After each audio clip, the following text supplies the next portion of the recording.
Nangako na magandang serbisyo pero pangakong napako.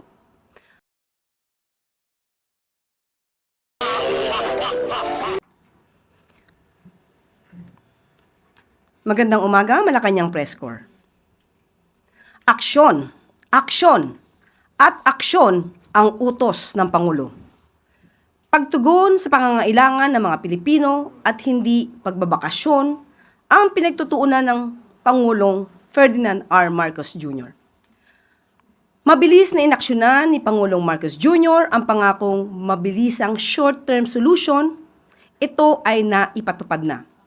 Dumating ang 1 megawatt rental genset ng SIPCOR mula sa Santa Rosa, Laguna na install sa SIPCOR plant sa Lazi dahil sa utos ng Pangulo.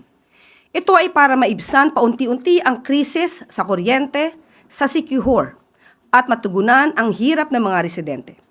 Ngayong araw ay darating din ang 2 megawatt gensets ng NEA mula sa Palawan na ikakarga naman sa isang chartered LCT patungong SIQHOR. Sa loob po ng 11 hours ay makakarating na ito. Ano ang direktiba ni Pangulong Marcos Jr.? Dapat makumpleto ang installation at commissioning nito bago sumapit ang June 15 upang maabot ang buong kapasidad ng supply ng kuryente para sa mga tahanan at kabuhayan sa isla. Ano ba ang ibig sabihin ng problemang ito? Nitong June 11, 2025, personal na binisita ng Pangulo ang SIQHOR at naramdaman niya ang hirap ng mga residente rito dahil sa kakulangan ng power supply na nagiging sanhi ng malawakang brownout sa lugar. At dahil kulang sa power supply, problema na rin ang supply ng tubig. Sino ba ang hindi madidismaya? Simula May 13, 2025 ay walang kuryente. May blackouts na nagtatagal ng 4 hanggang 6 na oras kada araw. Ang ibang lugar naman ay may kuryente lang ng 2 hanggang 5 oras. Apektado na ang turismo, serbisyo medikal, edukasyon, komunikasyon at sanitasyon. Ang SIPCOR sa pamumuno ng Prime Assets Ventures Incorporated ni Mr. Manny Villar o ng Pamilya Villar ay may 20-year power supply contract sa Procelco mula taong 2015 para magsilbing power supplier sa nasabing probinsya. Nangako na magandang serbisyo pero pangakong napako. Maraming isyu ang dapat tugunan ng SIPCOR. Very low fuel supply inventory, delayed procurement and unavailability of spare parts, and unsynchronized preventive maintenance of diesel power facilities. Power plant operations with expired certificate of compliance and rental generator sets operating without permits. Gugugulan ito ng pondo at oras ng administrasyon para sa ikagiginhawa ng mga mamamayan sa SIQHOR na dapat ay responsibilidad ng kumpanyang pinagkakatiwalaan ng pagiging power provider. Sa ngayon, ang pinadalang genset ng SIPCOR ay may problema rin. Hindi gumagana na maayos kaya mag-i-issue ng show cause order ang ERC sa SIPCOR. Pati problema sa supply ng tubig sa isla, good news ito. Nasolusyonan na ng luwa dahil sa utos ni Pangulong Ferdinand R. Marcos. Ang pangako ng Pangulo, pananagutin ang mga responsable sa krisis na ito. In the short term, nagpapunta tayo rito ng mga genset, ng malalaking genset, 2 genset galing Palawan. Pagka naikabit na yon at mapaandar na yon, kompleto na ang supply. And we have given ourselves a deadline of 6 months for this short-term solution. So that 6 months from now, we do not have to resort to the emergency gensets. Nitong nakaraang din linggo ay nangako ang Pangulo na mabilisang solusyon sa kakulangan ng tubig dito sa eskwelahan ng Malolos at San Miguel, Bulacan. Pinakilos agad ni Pangulong Marcos Jr. ang luwa na mabilis namang tumugon sa direktiba ng Presidente. Makakasama natin si Atty. Jose Moises Salonga, Presidente ng luwa upang ibigay ang detalye patungkol sa pakikipag-usap sa prime water ng mga Villar at Pamana Water ni Lucio Co. Magandang umaga, Atty. Salonga. Magandang umaga po, Yuse Claire. Over the past week, matindi pa sa tawag sa 8888 ang nakuha namin kasi mismong presidente ang nag-advocate sa mga consumers. So we had no choice but to act forthwith. I'm here to give an update regarding the schools in Malolos. Dalawa po yung schools na yon, yung Santissima Trinidad saka Barihan Elementary School. Apparently, meron pong DPWH contractor na tumama sa isang linya ng tubig doon, late May. So, ang nangyari, bumaba yung pressure ng less than 51%, and that caused the issue na walang tubig doon, na mahina ang tubig. Ang ginawa po namin, nagpadala na po kami ng mga tao doon at kinumpuni, inayos, at today, ang promise kasi is by Monday, and today we're happy to report na may tubig na po doon sa dalawang schools na yon. Operational na po. Pangalawa, doon sa San Miguel naman po, Tibagan Elementary School. By the way, yung sa Malolos po kasi nahirapan ng konti kasi may complication yun. Naka-joint venture po yun sa Prime. So ngayon, kami na yung gumawa with the Water District. Meron na pong tubig ngayon. Yung isa naman po sa San Miguel, Bulacan, Tibagan Elementary School. Again, it's under a joint venture agreement with Pamana under Mr. Ko. Ang issue naman po doon hindi siya konektado doon sa main distribution line ng Water District. Apparently, nasa isang deep well lang po na oversaturated na ng demand. Ang nangyari po ngayon, right now, kinukumpuni at para malagay na mismo sa distribution line ng Water District to ensure that there's enough pressure for water to flow effectively para naman sa tamang sanitation sa needs ng mga estudyante. Okay. Meron po pang isa po, mag-update rin po ako regarding Siquijor.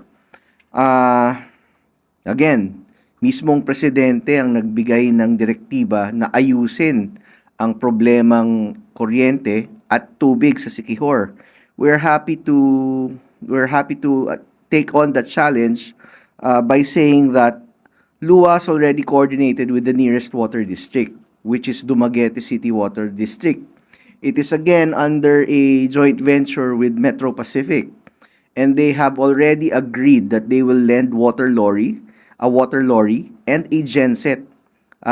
Dadali na yun sa Siquijor Island. Note that we also have identified a water source para pagkukunan ng tubig ng water lorry na yun, and the genset na ipapadala doon is only for water operations. So iba pa to doon sa pinadala ng NEA and iba pang relief gensets doon. This genset is just for water operations. Also, last week we have approved a financial package for the upgrading of the Siquijor Water District. So with that, the long-term solutions would be met as well as short-term needs of the water district. Thank you, ma'am. Questions for Attorney Jose Salonga, please. Christian Yosores, Radyo 630.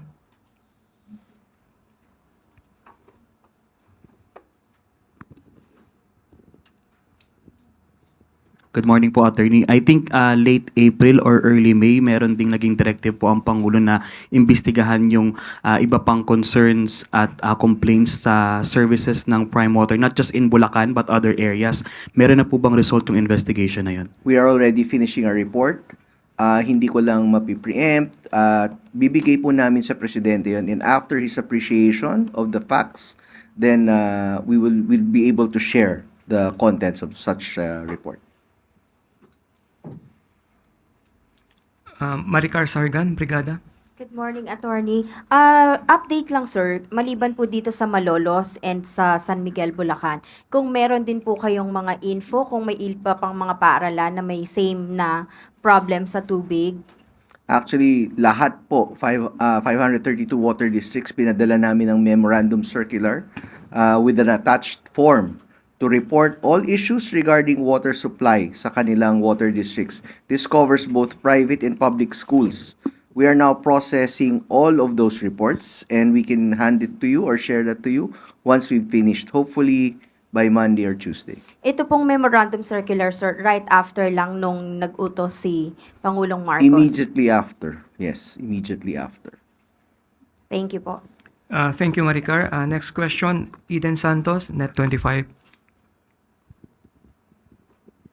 Sir, wala po bang plano ang luwa na i-take over yung mga water, yung mga sinusuplayan po ng prime water para naman masiguro natin na tama, may sapat na supply ng tubig at malinis po yung na ibibigay sa mga consumer? It is one of the things that we may look at, but it's not really ang solution doon is to provide water immediately. Now, I believe the contracting party has obligations to meet.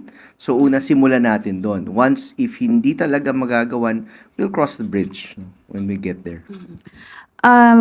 Matagal na po itong mga joint ventures na ito ano po ng Prime Water. Bakit po humaba pa ng tumagal pa ng ganito sa ilalim ng Marcos administration? Ngayon lang ba talaga lumutang itong mga problemang ito? Kasi dati po marami na rin kami naririnig na Yes. issue about sa service at saka po sa supply ng tubig ng Prime Water. Mabuti na ngayon na naaksyonan. No? Kasi actually marami na talagang issues to even before pa the Marcos administration came.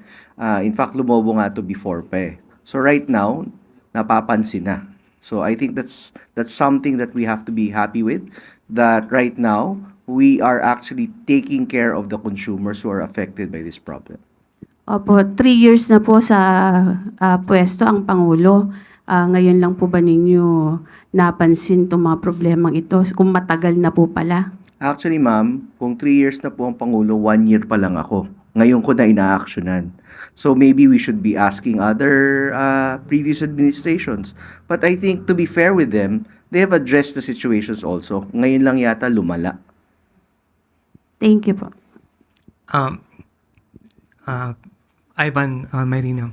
Sir, I understand you said you're coming up with the report and then after the President appreciates the facts of the report, i-share nyo sa akin. But what is the expected outcome of such a report in terms of improving the service of the areas covered by Prime Water? Okay, what we plan to do is to come up with short-term solutions as well as a systemic long-term solution regarding this matter.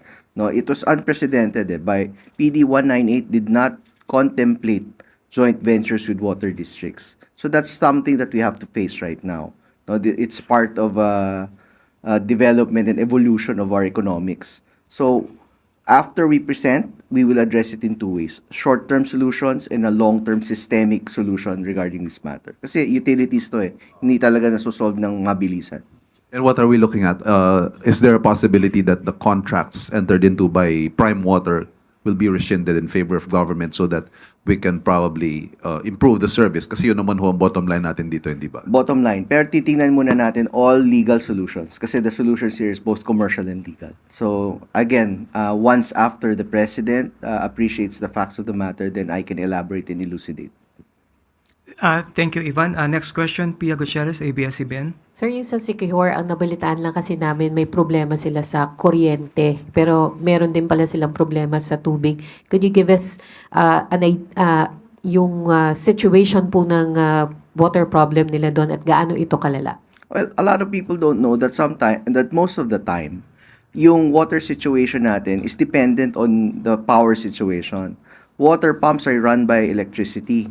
And I believe one thing here is sadly, it's a Villar affiliated firm also. So Sipcor Power is I think under the umbrella of Prime Resources or parang ganun na nangyari. So once usually nawawalan ng kuryente, there may be a lack of capacity to pump water in the distribution network. That's why one of our solutions is to ask for a genset to be provided there dedicated for water operations. Kaya kahit mawalan ng kuryente doon, ma-assure mo naman yung mga tao, may tubig naman kayo. Pero beyond this short-term solution, sir, may nakikita tayo na a more permanent fix to the problem. LUA, I have approved a financial package for the water district to improve their network. So hopefully that addresses their issue for the long term. Thank you, Pia. Next question, Tristan Nodalo, Newswatch Plus. Hi sir, good morning po. Sir, just a follow-up. Sabi niyo po yung review ng mga contracts ng Prime Water, lalo na sa Bulacan, ay yung pinaimbestigahan ng Pangulo po ay ongoing at tinitignan po natin lahat. But na based sa inyong pag-investigasyon and pagmumonitor, nagkaroon po ba ng changes or improvement man lang doon sa situation din na nararanasan ng mga kababayan natin? Because as I recall or remember yung sinabi ni Yusek Castro last time, umiiyak na nga po yung mga kababayan natin dahil sa problema sa prime water sa Bulacan, Cavite, Laguna, Bohol, and Pangasinan. Nag-improve po ba yung simula ng mag-order? Thank you, no. Nagbigay ng catch-up plan ng Prime Water. Ngayon, pinag-aaralan namin yung feasibility ng catch-up plan nila. Kasi, 'di ba? I mean, sabay-sabay 'to. So we're taking a look at can they really do this? And then we are trying to match it with is it feasible or meron bang mas mabilis na makakagawa nito? So that's what we're looking at right now.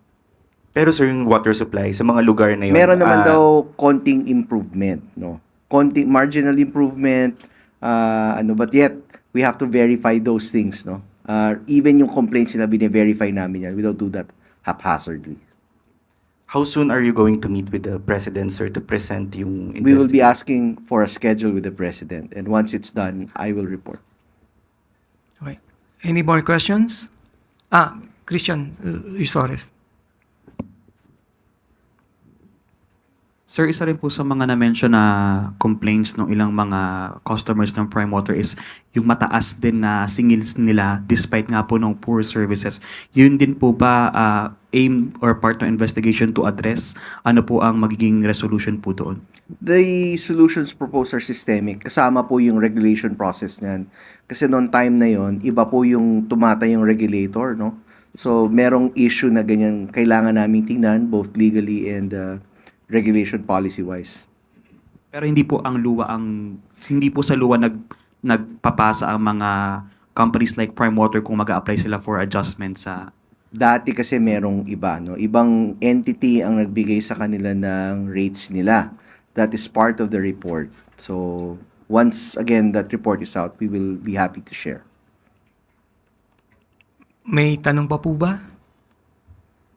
Ma'am Claire? Thank you very much, Attorney Salonga, President of LUWA.